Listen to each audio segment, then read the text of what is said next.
നിശാന്ത് എന്റെ മാനം കാത്ത ആളല്ലേ സാറേ. അപ്പോ ഞാൻ കുറച്ച് സ്നേഹവും നന്ദിയൊക്കെ കാണിക്കണ്ടേ? മാത്രമല്ല ആള് നല്ല സുന്ദരക്കുട്ടനും സ്മാർട്ടും ഒക്കെയാ. അധികം സ്മാർട്ട്നെസ് കാണിക്കുന്നവരെ വിശ്വസിക്കരുതെന്നാ, പ്രത്യേകിച്ച് സുന്ദരന്മാരെ. അവളെ ഞാൻ ഇന്നത്തോടെ അവസാനിപ്പിച്ചാനെ. അപമാനിച്ചിറക്കി വിട്ട സ്ഥലത്തേക്ക് ഒരുത്തി തിരിച്ചു വന്നെങ്കിൽ അത് വെറുതെ അല്ല. ദക്ഷേ, അവളെ സൂക്ഷിക്കണം. ആടിനെ പോലെ നിഷ്കളങ്കമായ മുഖവും കരിമ്പുലിയുടെ മനസ്സും അവൾക്ക്. എത്രയും പെട്ടെന്ന് ആ ദരിദ്രവാസിയെ കോളേജിൽ നിന്ന് പടിയടച്ച് പിണ്ടം വെച്ചില്ലെങ്കിൽ വലിയ മന്ത്രിയുടെ മോളാണെന്ന് പറഞ്ഞിട്ട് കാര്യമൊന്നുമില്ല. അവള് നിന്റെ പപ്പും പൂടെയും പറിച്ചെടുക്കും. അത്ര പെട്ടെന്ന് പപ്പും പൂടെയും പറിച്ചെടുത്തെറിയാൻ ഇത് മാടപ്രാവോ കുഞ്ഞിക്കോഴിയൊന്നും അല്ല. നാട് ഭരിക്കുന്ന ആഭ്യന്തര വകുപ്പ് മന്ത്രി ദയാശങ്കറിന്റെ മകൾ ദക്ഷ ദയാശങ്കറ. അവളെ എങ്ങനെ ഒതുക്കണമെന്ന് എനിക്ക് നന്നായിട്ട് അറിയാം. ദക്ഷേ, പുറത്തു നിന്നും ക്യാമ്പസിനുള്ളിലേക്ക് ആളിനെ ഇറക്കിയുള്ള കളി ഒരിക്കലും വിജയിക്കില്ല. സ്റ്റുഡൻസ് എല്ലാരും കൂടി അങ്ങ് ഒന്നിക്കും. എത്ര വലിയ ഡോൺ ആണെന്ന് പറഞ്ഞാലും അവന്മാരുടെ അടി കൊണ്ട് ഈ ക്യാമ്പസ് മുഴുവൻ മാരത്തോൺ ഓടും. അതിന് പുറത്തുനിന്ന് ഗുണ്ടകളെ ഇറക്കേണ്ട കാര്യമൊന്നും ഈ കോളേജിനില്ലല്ലോ. മനസ്സിലായില്ല. പറയാം.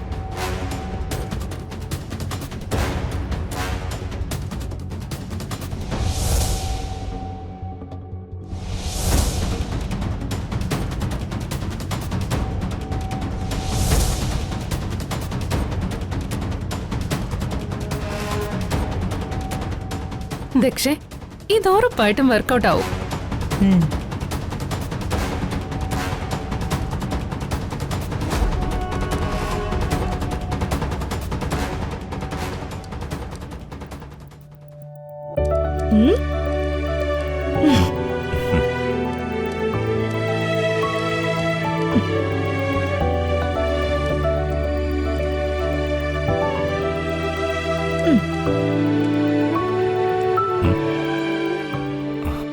ഐശ്വര്യ, എനിക്ക് കുറച്ച് ജോലിയുണ്ട്.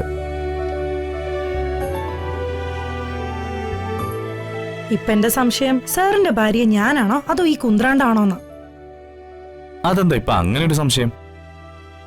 വിവാഹത്തിന് മുന്നേ നമ്മൾ പ്രണയിച്ച് നടന്ന ടൈമില് സാർ എന്റെ കൂടെ ഇതിലും കൂടുതൽ സമയം സ്പെൻഡ് ചെയ്തിട്ടുണ്ട്. ഇപ്പൊ ഞാൻ സാറിന്റെ ഭാര്യയായിട്ട് സാറിനോടൊപ്പം ഈ വീട്ടിൽ തന്നെയാ താമസിക്കുന്നത്. ഒരേ മുറിയിലാ നമ്മൾ താമസിക്കുന്നത്. പക്ഷെ നമ്മുടെ മനസ്സുകൾ ഇപ്പോ വല്ലാണ്ട് അകന്നു പോയതായിട്ട് എനിക്ക് തോന്നുന്നുണ്ട്. ഈ ലോകത്ത് എന്നെ ഏറ്റവും കൂടുതൽ മനസ്സിലാക്കുന്ന നീയല്ലേ? നമ്മളിപ്പോ ഒരു പുതിയ എയർലൈൻസ് കമ്പനി ആരംഭിച്ചിരിക്കുക. അതിന്റെ ജോലികളാണ് ഞാൻ ഈ ചെയ്യുന്നതൊക്കെ. മെയിലുകൾ ഒരുപാട് ചെക്ക് ചെയ്യാനുണ്ട്. ഷെയർ ഹോൾഡേഴ്സ് നിരന്തരം മെയിൽ അയച്ചുകൊണ്ടിരിക്കുക. കമ്പനിയുടെ ഓണർ സാറല്ലല്ലോ. ശരിക്കും കമ്പനിയുടെ ഓണർഷിപ്പ് സാറിന്റെ അമ്മയ്ക്കല്ലേ? പക്ഷേ ഈ ബിസിനസ് എന്നെ മാത്രം വിശ്വസിച്ച അമ്മ തുടങ്ങിയിരിക്കുന്നത്. ഈ രംഗത്തെ എക്സ്പീരിയൻസ് എനിക്കാ.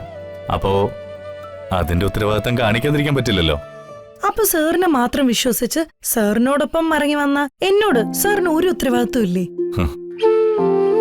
എന്റെ കാര്യത്തില് ഒരു കൺസിഡറേഷനും വേണ്ടെന്നാണോ? എന്ന് ഞാൻ പറഞ്ഞില്ലല്ലോ. നമ്മുടെ ഭാവിയെ കുറിച്ച് ഓർത്തിട്ടല്ലേ ഞാൻ ഈ പാടക്കപ്പെടുന്നത്. നമ്മുടെ ജീവിതത്തിലെ യൗവന കാലങ്ങളെല്ലാം പാഴാക്കി കളഞ്ഞ ശേഷം നമ്മൾ വയസ്സാവുമ്പോ നമ്മുടെ കയ്യില് ഇഷ്ടംപോലെ പണം ഉണ്ടായിട്ട് എന്താണ് സർ കാര്യം? ആ പ്രായത്തില് പിന്നീട് നമ്മുടെ ജീവിതം ആസ്വദിക്കാൻ നമ്മളെ കൊണ്ട് പറ്റുമോ? അച്ഛനും അമ്മയും കൂടെ ബിസിനസ് ചെയ്തുണ്ടാക്കിയതാ ഇന്ന് നമ്മൾ അനുഭവിക്കുന്ന സുഖസൗകര്യങ്ങളൊക്കെ. നമുക്ക് ഭാവിയിൽ ഒരു കുഞ്ഞുണ്ടാവുമ്പോ നമ്മൾ ഉണ്ടാക്കിയ നേട്ടങ്ങളെ കുറിച്ച് അഭിമാനത്തോടെ നമുക്ക് ആ കുഞ്ഞിനോട് പറയണ്ടേ? വിശ്വസിച്ച് കൂടെ വന്നവൾക്ക് വേണ്ടി ഒരു അല്പസമയം മാറ്റിവെക്കാൻ മെനക്കെടാതെ അടുത്ത തലമുറയ്ക്ക് വേണ്ടി സമ്പാദിച്ചു വെച്ചോ. ഞാൻ ശല്യം ചെയ്യുന്നില്ല. ഞാൻ പുറത്തെവിടെങ്കിലും പോയി ഒറ്റയ്ക്കിരുന്നോളാം. അല്ലെങ്കിലും ഈ വീട്ടില് തീർത്ത് ഞാൻ ഒറ്റപ്പെട്ടിരിക്കുക. സാറിന്റെ അച്ഛനും അമ്മയ്ക്കും എന്നെ ഇഷ്ടല്ല. എന്നേക്കാൾ കൂടുതൽ പരിഗണന ഈ വീട്ടിലെ ഇവിടത്തെ വേലക്കാരികളായ ചന്ദ്രലേഖയോടും ആ ചിന്നുവിനോടൊക്കെയാ. ഇതിലും ഭേദം നമ്മൾ വിവാഹം കഴിക്കുന്നതിന് മുന്നേ ഞാൻ താമസിച്ചിരുന്ന എന്റെ ഹോസ്റ്റലാ. അവിടെ ആയിരുന്നപ്പോ എന്നോടൊപ്പം എന്റെ ഫ്രണ്ടും ഉണ്ടായിരുന്നു. ഇവിടെ ഞാൻ തീർത്തു ഒറ്റയ്ക്കാം. എന്റെ വിധി. ആ.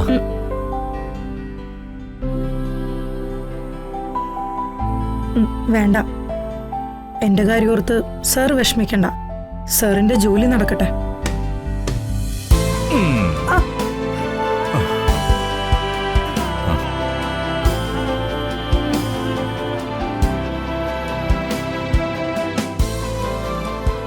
ഇന്നിനിയെ ഞാൻ ജോലിയൊന്നും ചെയ്യുന്നില്ല. അമ്മയോടും കമ്പനിയോടുള്ള ചുമതലകളൊക്കെ നിറവേറണ്ടേ? സാറിന്റെ ജോലി നടക്കട്ടെ. ഇന്ന് അമ്മയോടുള്ള ചുമതലയല്ല. ഇന്നത്തെ ദിവസേ ഞാൻ എന്റെ ഐശ്വര്യക്കുട്ടിക്ക് വിട്ടുകൊടുത്തിരിക്കുക. ചുമ്മാ ഇന്ന് വരെ ഞാൻ നിനക്ക് തന്നിട്ടുള്ള വാക്ക് തെറ്റിച്ചിട്ടുണ്ടോ? എന്നോട് എന്ത് വാക്ക് പറഞ്ഞാലും അതിനിടയ്ക്ക് സാറിന്റെ അമ്മ കയറി വരില്ലേ?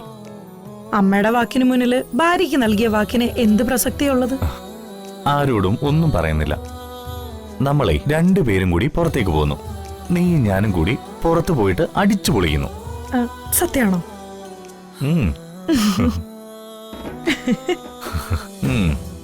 ഇന്നെങ്കിലും എന്റെ വൈഫിന്റെ മുഖം ഒന്ന് തെളിഞ്ഞു കണ്ടല്ലോ, സമാധാനമായി.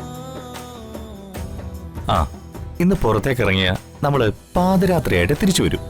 ലഞ്ചും ഡിന്നറും എല്ലാം ഇന്ന് പുറത്തുനിന്നാ. നീ പറഞ്ഞപ്പോഴാണ് ഞാൻ ഓർത്തത്, ഇന്ന് എന്റെ കൊളീഗിന്റെ വീട്ടില് ഒരു റിസപ്ഷൻ പാർട്ടി ഉണ്ട്.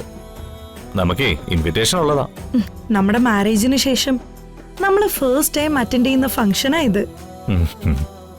ഒരു മിനിറ്റ്, ഞാനേ ഇപ്പൊ റെഡി ആയിട്ട് വരാവേ. അതെ, ഏതെങ്കിലും ഒരു പെണ്ണ് പുറത്തേക്ക് പോവാൻ തയ്യാറാവുമ്പോ 1 മിനിറ്റിൽ റെഡിയായി വന്ന ചരിത്രമുണ്ടോ? ആടയാഭരണങ്ങളും മേക്കപ്പും ഒക്കെ കഴിഞ്ഞ് മിനിമം ഒരു 3 മണിക്കൂറെങ്കിലും എടുക്കും. വേണമെങ്കിലേ ഞാൻ ബെറ്റ് വെക്കാം. ബെറ്റ് വെച്ചാലേ സാറിന്റെ കാശ് പോവേ. ദേ 5 മിനിറ്റ് കൊണ്ട് ഞാൻ റെഡി ആയിട്ട് ദേ വന്നു.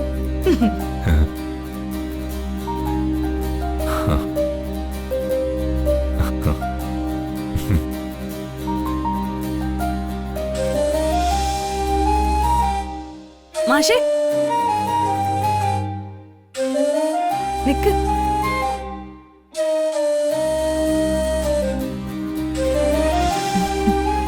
ഈ കാണുന്നതൊക്കെ സ്വപ്നമാണോ യാഥാർത്ഥ്യമാണോ എന്ന് എനിക്ക് അറിയാൻ പറ്റുന്നില്ല.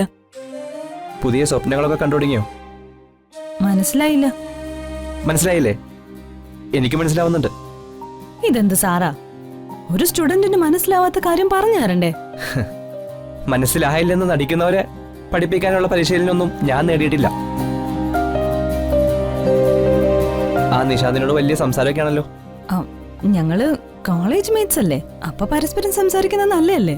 ഒരേ ക്ലാസ് ഒന്നും അല്ലല്ലോ. അധികം സംസാരിക്കുന്നത് അത്ര നല്ലതൊന്നല്ല.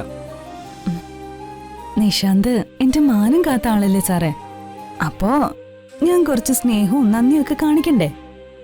മാത്രമല്ല ആള് നല്ല സുന്ദരക്കുട്ടനും സ്മാർട്ടും ഒക്കെയാ. അധികം സ്മാർട്ട്നെസ് കാണിക്കുന്നവരെ വിശ്വസിക്കരുതെന്നാ, പ്രത്യേകിച്ച് സുന്ദരന്മാരെ. സാറിന് സൂസനോടുള്ള എന്തോ ഒന്ന് എനിക്ക് നിശാന്തേട്ടനോട് തോന്നി തുടങ്ങിയോന്നൊരു സംശയം. സൂസനോട് എനിക്കെന്താ, വെറും ഫ്രണ്ട്ഷിപ്പ്. അതും ഞാൻ ഉപേക്ഷിച്ചു. എന്നാ എനിക്ക് നിശാന്തേട്ടനോട് അങ്ങനെ ഉപേക്ഷിക്കാൻ പറ്റുന്ന ഒന്നല്ല.